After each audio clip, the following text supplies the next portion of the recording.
ముఖ్యమంత్రి రేవంత్ రెడ్డి పర్యటనలు ప్రచారాలు తప్ప పాలనపై దృష్టి పెట్టకుండా పబ్బం గడుపుతున్నారని కుద్బుల్లాపూర్ ఎమ్మెల్యే కేపీ వివేకానంద ఆరోపించారు.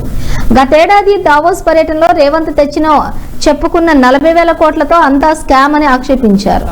4,470 కోట్ల రూపాయలు పెట్టుబడులు గత ప్రభుత్వ హయాంలోనే వచ్చినా వాటి రెన్యువల్వే అని స్పష్టం చేశారు.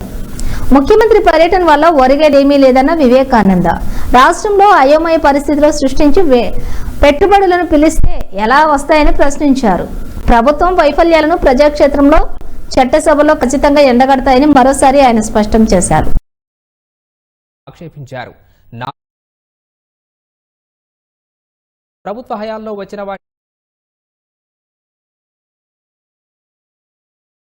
చెప్పే ప్రయత్నం, గత ప్రభుత్వంలో అన్ని తప్పులు జరిగాయని చెప్పి నిరూపించే ప్రయత్నమే తప్ప ప్రజలకి చక్కటి పరిపాలన అందించాలా, ప్రజలు తమకు అవకాశం ఇచ్చారు నిలబెట్టుకోవాలనే ప్రయత్నం ఎప్పుడు కూడా కనపడలేదు.